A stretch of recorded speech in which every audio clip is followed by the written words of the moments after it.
ये लोग बातें कर ही रहे होते हैं तभी वहाँ पर वॉचर्स आ जाते हैं और उनकी ही आवाज में डोर खटखटाने लगते हैं। ये लोग छुपना चाहते थे क्योंकि ये जानते थे कि वॉचर्स गुस्से में हैं और वो डोर तोड़ देंगे क्योंकि वो बहुत ज्यादा पावरफुल है। अब वो डोर के सामने एक टेबल लगा देते हैं ताकि वो डोर टूटे ना।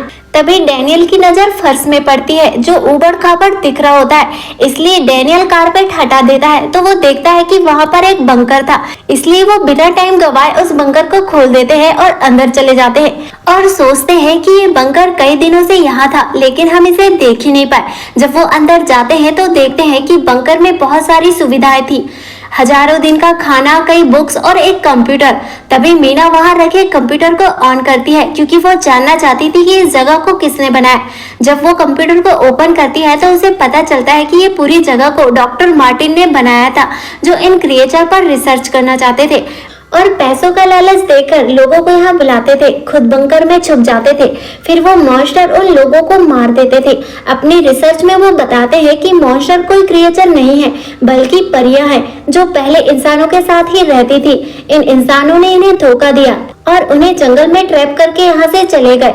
काफी दिन जमीन के अंदर रहने के कारण उनका मैजिक और पर चले गए। इस दौरान मार्टिन उन्हें बताते हैं कि एक परी उसे मिली थी जो रोशनी में भी रह सकती थी और उसने उसे नहीं मारा, वो सबसे अलग थी और जल्दी ही सब कुछ सीख जाती थी। पर एक दिन उनका झगड़ा हो गया। आगे हम देखते हैं कि उसमें बहुत सारी रिकॉर्डेड फाइल होती है जिसमें मार्टिन ने बहुत कुछ बताया होता है, पर मीना लास्ट वाला वीडियो देखती है जिसमें प्रोफेसर खुद को और उस परी को मारने वाला होता है। इसलिए वो इस वीडियो में बता देता है कि इस जंगल से कैसे निकलना है और वो कहता है कि शाम होने से पहले पक्षी जिस रूट में उड़ रहे होते हैं उसी रास्ते पर जाने पर वो लोग इस जगह से निकल सकते हैं। वहीं प्रोफेसर मार्टिन लास्ट में एक बात और कहते हैं, अगर कोई इस जगह से निकल जाए तो यूनिवर्सिटी जाकर उसकी रिसर्च को खत्म कर दे क्योंकि कुछ सीक्रेट ही रहे तो अच्छा होता है। और मैंने यहाँ आकर बहुत बड़ी गलती कर दी क्योंकि मैं वो दुनिया नहीं बना पाया जिसमें परी और इंसानों को एक साथ रख सके।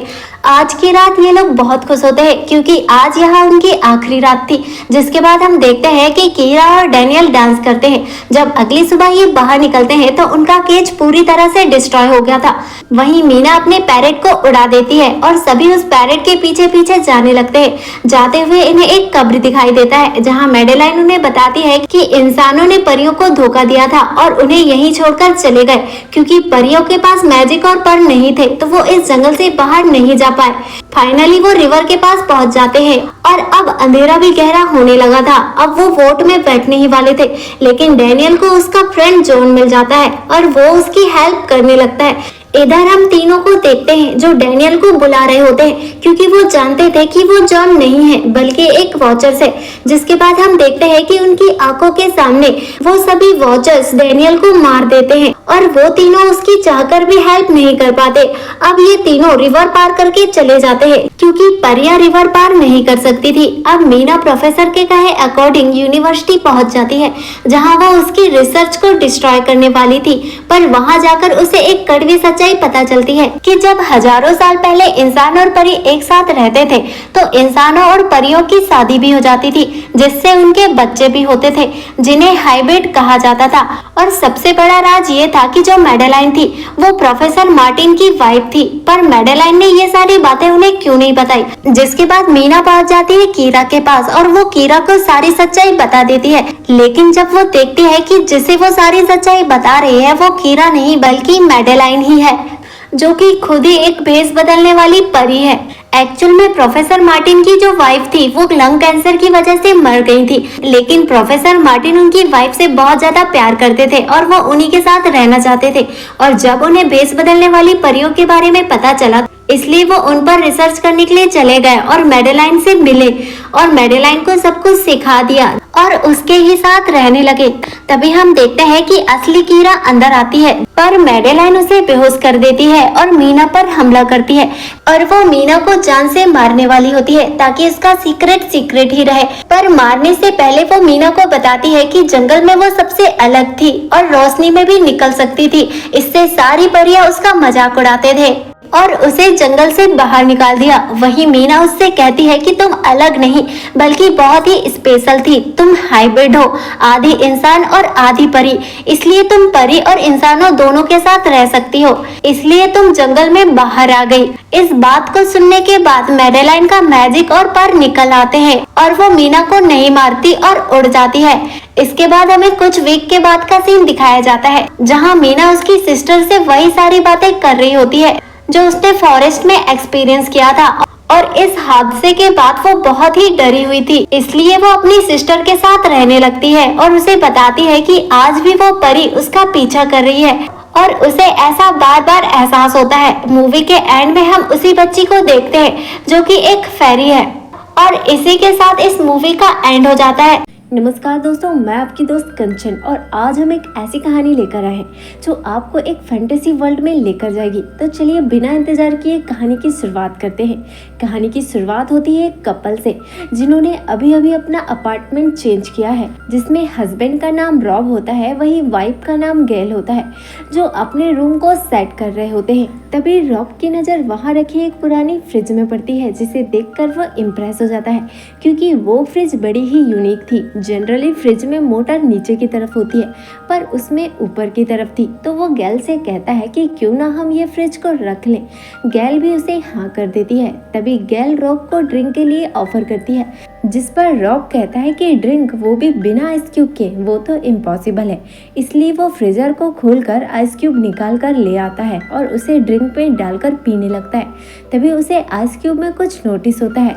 जब वो उसे बाहर निकाल कर देखते हैं तो उन्हें कुछ नजर नहीं आता, इसलिए वो लेंस की हेल्प से देखने लगते हैं तो उन्हें उस आइस क्यूब में एक नन्हा मैमथ दिखता है जो मरा हुआ था। दरअसल मैमथ हाथी के पूर्वज थे जो हाथी से बहुत ज्यादा बड़े होते थे। और अब वो फ्रिज खोलने का डिसाइड करते हैं, और जब वो फ्रीजर को खोलते हैं तो देखते हैं कि फ्रीजर पूरा आइस से कवर था, इसलिए वो सामने वाले बर्फ को हटा देते हैं। और जब वो अंदर देखते हैं तो वो हैरान रह जाते हैं क्योंकि फ्रिज के अंदर एक अलग ही दुनिया होती है जहाँ पर ओल्ड सिविलाइजेशन वर्किंग है और यहाँ पर टाइम बहुत ही स्पीड से गुजर रहा होता है।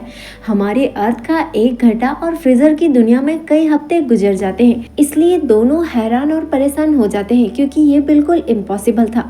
दूसरी तरफ रॉब उस मेहमत को अपने गमले में दफन कर देता है। उसे ऐसा करते हुए बड़ा दुख हो रहा था, और जब ये दोबारा फ्रिज ओपन करते हैं तो देखते हैं कि वहाँ की दुनिया मिडिल एज में पहुँच जाती है जहाँ बड़ी बड़ी इंडस्ट्रीज ग्रो हो रही हैं। यहीं रॉब बड़ा उदास हो जाता है क्योंकि उसने आइस एज को मिस कर दिया। दूसरी तरफ फ्रिज के अंदर के 2 इंसान रॉब और गैल को देखकर इनके बारे में ही बात कर रहे होते हैं। कहते हैं कि ये दोनों जाइंट मैन हमें डेली देखते हैं। वहीं गैल रॉब से कहती है कि कहीं ये दोनों हमें भगवान तो नहीं समझ रहे। उनके देखते देखते ही फ्रीजर की दुनिया मॉडर्न एज यानी कि हम जिस वक्त पर हैं उस समय पर आ गई होती है। वहाँ की सारी बिल्डिंग बड़े बड़े स्ट्रक्चर में बदल गई थी। वहीं रॉब और गैल इसे देखकर एंजॉय कर रहे थे। तभी रॉब कहता है कि अगर ये हमारी दुनिया से रिलेट करता है तो मैं जानना चाहता हूँ कि मॉडर्न एज के बाद क्या होगा। तभी अचानक वहाँ एक बड़ा सा ब्लास्ट होता है। एक्चुअल में ये न्यूक्लियर वॉर था और इस झटके से रॉब का फेस भी झुलस जाता है। वहीं हम देखते हैं कि फ्रिज की पूरी दुनिया तबाह हो गई थी, इसलिए गैल उस फ्रीजर का डोर लॉक कर देती है। आगे वो पिज्जा ऑर्डर करके उसे एंजॉय करते हैं। ऐसा करते हुए उन्हें 1 घंटा बीत जाता है, पर रॉब उस फ्रिज को खोलकर देखना चाहता था कि वॉर रुका है या नहीं, और वो डरते डरते फ्रिज को खोलते हैं तो हैरान रह जाते हैं क्योंकि वॉर एंड हो गया था और फ्रिज की दुनिया बहुत ही एडवांस और हाईटेक हो गई थी, जहां फ्लाइंग कारें और बहुत ही एडवांस हाईटेक बिल्डिंग्स थी, जिसे देखकर दोनों बहुत ज़्यादा खुश हो रहे होते हैं। इसके कुछ ही देर बाद हम देखते हैं कि पूरा शहर एक ट्रायंगल स्ट्रक्चर में कन्वर्ट हो गया है और वो ट्रायंगल सारे शहर को अब्जॉर्व करने लगता है और एक बड़ा सा एनर्जी ब्लास्ट होता है जिससे शाइनिंग लाइट रॉब और गैल के पूरे रूम में फैल जाती है क्योंकि उन्हें ये किसी फैंटेसी मूवी जैसा लग रहा था। इसके बाद वो शाइनिंग लाइट फिर से एक साथ होकर फ्रीजर के अंदर चले जाती है और एकदम से फ्रीजर की दुनिया पूरी तरह से खत्म हो जाती है। यहाँ दोनों भी कंफ्यूज हो जाते हैं कि आगे क्या होगा और सैड होकर रॉब फ्रिज का प्लग निकाल देता है। वो दोनों एक दूसरे को हग करते हैं क्योंकि उन्होंने पास्ट प्रेजेंट फ्यूचर सब कुछ देख लिया था अगली सुबह वो अगेन फ्रीजर को ओपन करके देखते हैं, जहां वो देखते हैं कि फिर से डायनासोर वाला एज स्टार्ट हो गया है, जहां छोटे छोटे एप्स हैं जो इंसानों के पूर्वज हैं और वो डायनासोर का मीट खा रहे होते हैं। मतलब अब फ्रीजर में फिर से आइस एज स्टार्ट हो गया है। तभी वहां दूसरा डायनासोर अटैक कर देता है। एक्चुअल में ये मूवी हमें ये सीख देती है कि कैसे मानवता की शुरुआत हुई, कैसे उनका विकास हुआ और कैसे उनका अंत होगा। और इसी के साथ मूवी का द एंड हो जाता है। अगर आपको ये एक्सप्लेनेशन पसंद आया वीडियो को लाइक और चैनल को सब्सक्राइब जरूर कीजिएगा।